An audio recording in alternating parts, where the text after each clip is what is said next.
바셀린은 무작정 바르시면 좋은 건 아니고 잘 바르시는 게 굉장히 중요합니다. 사용이 끝나시고 주무시기 전에는 한번 이렇게 하고 계시는 게 더 효과적이라고 봅니다. 안녕하세요. 압구정동에서 문클리닉의 대표 원장을 하고 있는 박문수입니다. 만나서 반갑습니다. 바셀린이 굉장히 화제가 됐고 저희도 바셀린에 대해서 언급한 적이 한 번 있는데, 바셀린에 여러분들이 관심을 가진 이유가 뭘까? 제 생각에는 바셀린이 굉장히 저렴한 제품이잖아요. 저렴한 제품으로 내 피부를 좋게 만들 수 있다, 이런 기대를 가지고 바셀린에 여러분들이 관심이 많이 가져주시는 것 같아요. 바셀린은 보습에 굉장한 효과가 있습니다. 근데 무작정 바르시면 좋은 건 아니고 잘 바르시는 게 굉장히 중요합니다. 바셀린은 페트롤라툼이라는 단독 성분이에요. 이제 이 단독 성분이 기름이라고 생각하시면 돼요. 일종의 기름이고, 기름을 피부에 바른다. 기름을 피부에 바른 이유는 코팅을 해서 안에 있는 수분이 밖으로 나가지 못하게 이제 막아주는 밀폐제 역할을 한다라고 생각하시면 됩니다. 주름을 개선한다. 사실 주름을 예방한다라고 보시는 게 맞을 것 같고요. 주름이 개선되지는 않습니다. 만약에 이미 생긴 주름에 바셀린을 발라서 주름을 펼 수가 있다면 성형외과 피부과에서 바셀린을 발라주고 있을 거예요. 여러분들한테 다른 시술을 권하지를 않을 거예요. 그게 가장 확실한 방법이고 안 아픈 방법이니까. 반대로 얘기하면 이제 보습을 해서 피부가 노화되는 걸 막으면서 앞으로 주름이 생기는 걸 예방할 뿐이지 이미 생긴 주름을 바셀린으로 펼 수는 없습니다. 일부분 맞는 말이에요. 그러니까 예를 들면 바셀린은 이제 석유에서 정제돼서 만든 제품이고, 정제됐을 때 발생하는 물질 중에 방향족 오일들이 있는데, 이 오일이 두 가지가 발암 물질로 분류가 됐어요. 1B 등급으로 이제 발암 물질로 분류가 됐는데, 미국 식약처에서 허가를 내줬죠. 허가를 내준 전제 조건은 이 발암 물질이 완벽하게 정제가 됐다라고 하면은 안전하다라고 이제 해서 허가가 나온 거고요. 유럽에서 이제 발암 물질로 표기를 하긴 하지만 완벽하게 정제됐다 하면은 역시 화장품에서 사용도 허가를 해주고 있습니다. 그래서 완벽하게 정제되어 있는 페트롤라툼 성분은 안전하게 사용 가능하다라고 생각하면 좋을 것 같아요. 일단 화상을 입으면 이제 화상이 1도, 2도, 3도 이렇게 화상을 입을 때 피부에 표피가 날아가는 경우도 있고요. 그 다음에 이제 염증 반응이 생기다 보니까 이제 수분이 증발을 하게 돼요. 피부가 회복을 할 때 가장 중요한 거는 보습입니다. 그러니까 피부 안에 수분이 충분하게 있어줘야 피부가 재생이 빠르게 되고요. 페트롤라툼 성분이 코팅을 해줘서 보습을 하기 때문에 수분 날아가는 걸 막아주죠. 그러다 보니까 화상을 입었을 때 바셀린을 사용을 하게 되는 거고요. 특히 피부가 까지거나 이랬을 때도 바셀린 꺼즈 같은 걸 이용해서, 피부가 까져버리면 거기 수분이 계속 빠르게 증발할 거 아니에요. 이제 그걸 막아주기 위해서 덮어주는 역할을 하게 됩니다. 입술에 바셀린을 바르면 먹게 돼서 그런 것 같아요. 립스틱 제품은 이제 먹게 되잖아요. 그러다 보니까 아무래도 아까 말씀드렸듯이 정제되지 않은 상태에서는 발암물질로 분류되어 있다 보니까 그런 데에서 우려가 나타나는 것 같아요. 제 개인적으로 생각으로는 이제 일단은 바셀린 제품을 먹어도 된다라고 허가 받은 적은 없거든요. 그러니까 우리가 먹을 수 있는 부분에 바셀린을 직접적으로 이제 바르는 거는 썩 좋은 선택이 아닐 수도 있다라고 생각은 합니다. 이 바셀린이 이제 피부에 장기간 바른다고 해도 굉장히 고분자 물질이거든요. 그러니까 피부를 뚫고 들어가지를 못해요. 겉에서만 놀기 때문에 피부가 상처가 나 있지 않은 상황에서는 안으로 침투가 안 되니까 그 정도까지는 걱정하지 않으셔도 될 것 같습니다. 저는 개인적으로 바셀린을 다른 제품과 섞어서 사용하는 게 가장 효과가 좋다라고 생각을 해요. 어쨌든 바셀린은 보습이고 우리 피부에 보습을 하기 위한 거잖아요. 근데 오일 성분이고 그냥 몸에다 바셀린 쭉 바르거나 얼굴에 바르면 엄청 끈적끈적하고 되게 찐득찐득하세요. 아마 일상생활에 찝찝해서 기분 나쁠 정도로 찐득찐득 하실 거거든요. 이 바셀린 성분을 조금 부드럽게 중화시킬 수 있는 다른 보습 성분이나 이런 거를 섞어서 사용해 주시는 게 가장 좋다. 그리고 이건 좀 다른 얘기지만, 바셀린이 섞어서 사용하는 게 좋다고 말씀드렸잖아요. 이미 대부분의 화장품들 중에 이 바셀린 성분이 섞여서 나온 시판되는 제품들이 굉장히 많아요. 그 성분을 쓰시면, 제품들을 쓰시면 이미 바셀린을 사용하고 계신 거고, 굳이 꾸덕꾸덕하고 끈적끈적한 바셀린을 꼭 필요한 상황이 아니라면 쓰시는 것보다 그 바셀린 성분이 포함되어 있는 다른 쓰기 편한 제품을 사용하시는 게 더 베스트가 될 것 같습니다. 주요 성분은 페트롤라툼이에요. 그러니까 페트롤라툼이라는 성분의 그 표시를 화장품에 이제 찾아보시면 되고요. 제가 알기로는 시판되는 보습 제품 중에 30에서 50% 정도는 이 페트롤라툼 성분이 포함되어 있는 걸로 알고 있는데, 대부분 제품에서 그렇게 사용을 하고 있습니다.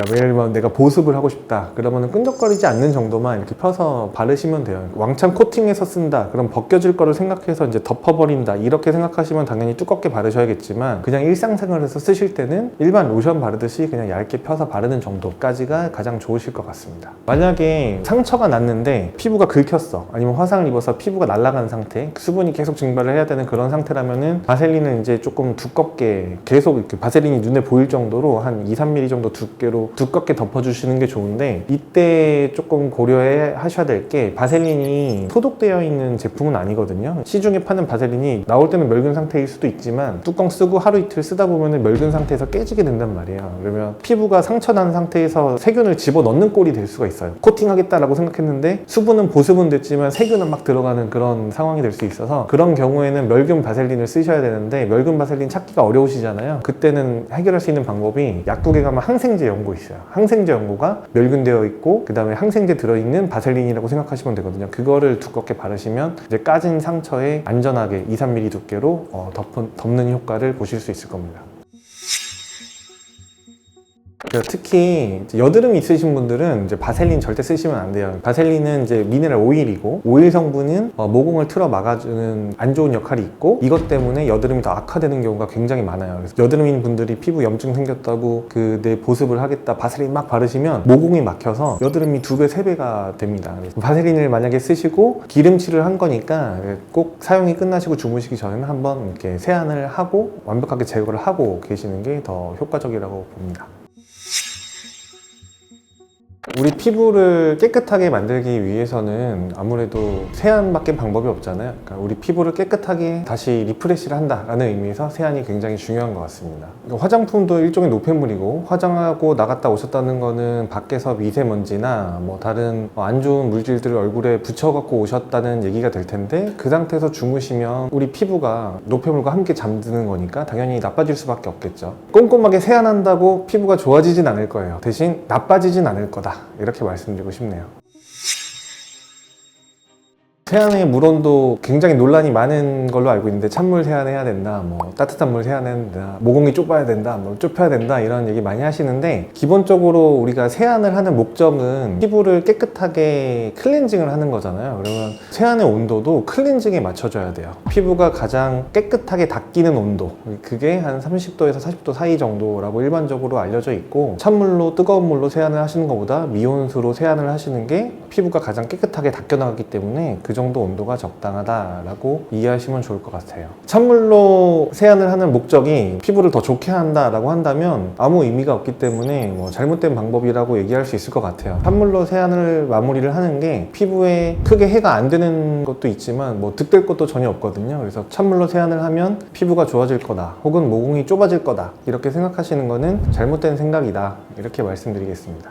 이게 벅벅 씻는 게 꼭 좋지는 않아요. 좋지는 않은데 벅벅 씻어서 기분이 좋다 그렇고 그렇게 씻었는데 뭐 내 피부에 전혀 문제가 없다 그러면 벅벅 씻으셔도 됩니다. 근데 내 피부가 예민한 피부고 벅벅 씻는 게 기본적으로 그렇게 씻어도 괜찮은 사람이 있는 거고 그렇게 씻으면 안 되는 사람이 있는 거라서 일반적으로는 벅벅 씻는 게 좋지는 않다 라고 말씀드릴게요. 손이 이제 손바닥이 이렇게 있으면 얼굴을 결국엔 손으로 닦게 되니까 이제 이렇게 비벼서 이렇게 닦거나 하면은 아무래도 구석구석 꼼꼼하게 못 닦잖아요. 그러니까 손가락을 이제 이용해서 구석구석 이렇게 닦아주는 게 가장 이상적인 방법이라고 생각하시면 될 것 같아요. 저는 개인적으로 디바이스 사용의 클렌징을 반대하는 편이에요.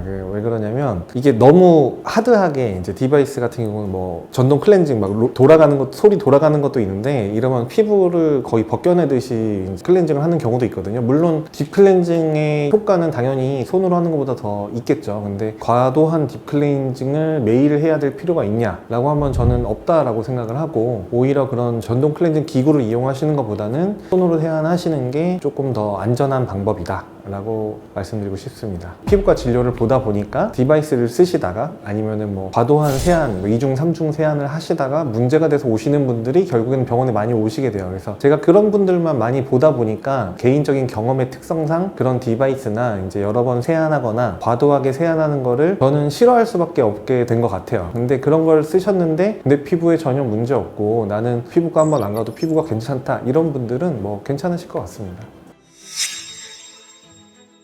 불안증막 오래 앉아 있는 거는 온도가 계속 올라가시니까 이제 얼굴의 혈관이나 모공이 이제 확장이 되면서 안에 있는 노폐물이 배출되는 효과는 있어요. 근데 배출을 되는데 너무 오래 앉아 있다 보면 이제 문제가 뭐냐면 얼굴의 혈관이 확장될 수가 있거든요. 그 확장된 게 온도가 낮아지면 다시 돌아와야 되는데 우리가 뭐 산길 계속 가다 보면은 사람들이 많이 다니면 길이 나듯이 혈관도 계속 확장됐다 좁아졌다 확장됐다 좁아졌다 하면 이 한번 커진 혈관이 더 이상 안 좁아지고 그냥 그 상태로 고착될 수가 있어요. 그러면 이제 얼굴이 홍조가 생기시는 거죠. 홍조가 생기시면은 이제 많은 문제들이 생겨요. 뭐 여드름이 더 생긴다든지 염증이 생긴다든지 이런 문제들이 생기시기 때문에 오랫동안 찜질방에 있는 거는 사실 피부에는 좋지 않다. 얼음팩 온도를 수건을 좀 싸서 시원하게 쿨링하는 정도로 하시는 거는 무방할 것 같은데 만약에 얼음을 직접 갖다 대신다. 그러면 얼음 0도잖아요. 그러면 우리가 뜨거울 때만 화상을 입는 게 아니라 차가울 때도 냉동 화상, 동상을 입을 수가 있거든요. 그래서 이제 직접 갖다 대시는 거는 추천드리진 않습니다. 뭐든지 과도하면은 오히려 좋지 않다. 독이 된다.